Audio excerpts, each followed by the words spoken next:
മുഖ്യമന്ത്രി കെ.എസ്.യു തർക്കം തീർക്കാൻ കെ.പി.സി.സി നേതൃത്വത്തിന്റെ ശ്രമം തുടരുകയാണ്. മുഖ്യമന്ത്രി വി.ഡി. സതീശനും കെ.എസ്.യു സംസ്ഥാന പ്രസിഡന്റ് അലോഷ്യസ് സേവ്യറും വൈകാതെ കൂടിക്കാഴ്ച നടത്തും.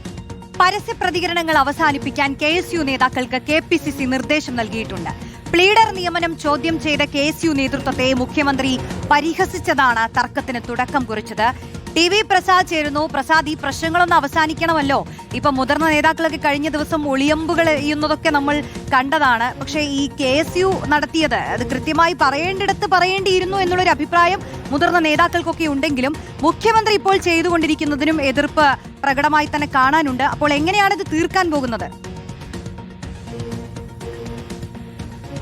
റോഷിനി, ശ്രുതി, കഴിഞ്ഞ വാർത്താ സമ്മേളനത്തോടു കൂടിയാണ് ഇതെല്ലാം തുടങ്ങിയത് എന്നുള്ളതാണ്. പ്രത്യേകിച്ച് ആ രീതിയിലുള്ള ഒരു പരാമർശം നടത്തേണ്ട സാഹചര്യത്തിലൊന്നും ആയിരുന്നില്ല ആ ചോദ്യം ഉണ്ടായത് എന്നുള്ളതാണ്. പക്ഷേ വളരെ ആക്ഷേപിക്കുന്ന രീതിയിലായിരുന്നു കെ.എസ്.യുവിനെ അന്ന് മുഖ്യമന്ത്രി അപമാനിക്കുകയും ചെയ്ത്. അതിനു പിന്നാലെയാണ് വലിയ പ്രതിഷേധം ഒരു വിഭാഗത്തിൽ നിന്ന് ആ മുഖ്യമന്ത്രിക്കെതിരെ ഉണ്ടായത്. പ്രത്യേകിച്ച് കോൺഗ്രസിലെ വിഭാഗീയത അത് മറനീക്കി പുറത്തുവരുന്ന രീതിയിൽ ഗ്രൂപ്പ് സമവാക്യങ്ങൾ കൈകാര്യം ചെയ്യുന്ന നിലയിലേക്ക് കാര്യങ്ങൾ മാറി. ഇപ്പുറം വി ഡി സതീശനെതിരായി പറയുന്ന സമയത്ത് വി ഡി സതീശന് അനുകൂലമായി പറയാനും ആളുകൾ വന്നു തുടങ്ങിയതോടെയാണ് ഇത് കൈവിട്ട കളിയായി മാറിയത്. ഇതിങ്ങനെ പോയാൽ പറ്റില്ല എന്ന നിലയിലേക്ക് വലിയ തോതിലുള്ള ചർച്ചകൾ കോൺഗ്രസിനകത്ത് സജീവമായി വന്നു. ഈ ഘട്ടത്തിലാണ് ഈ പ്രശ്നങ്ങൾ ഉടനടി പരിഹരിക്കണം എന്ന ഒരു ധാരണയിലേക്ക് എത്തുന്നതും അത് ഏതാണ്ട് അവസാനിച്ച രീതിയിലേക്കായി മാറുകയും ചെയ്യുന്നത്. ഇനിയിപ്പോൾ ഈ രീതിയിലുള്ള ഒരു പരസ്യമായ അഭിപ്രായ പ്രകടനം ആരുടെയും ഭാഗത്ത് ഉണ്ടാകരുത് എന്നൊരു കർശന നിർദ്ദേശം ഇതിനകം തന്നെ പോയിട്ടുണ്ട്. അതിനിടയിൽ ഇനിയിപ്പോൾ ആ മുഖ്യമന്ത്രി വി ഡി സതീശനും അതുപോലെ തന്നെ കെ.എസ്.യു അധ്യക്ഷൻ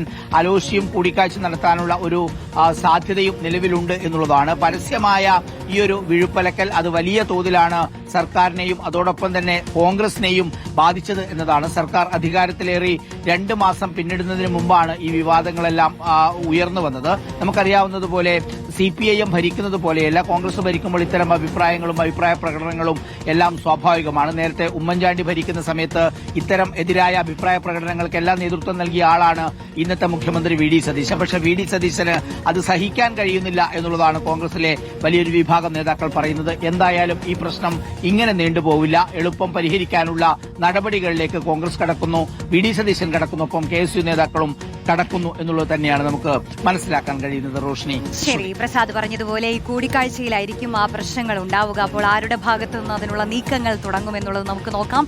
കൂടിക്കാഴ്ച അത് എപ്പോഴുണ്ടാകുമെന്നുള്ളതും കാത്തിരിക്കുകയാണ് നമ്മൾ.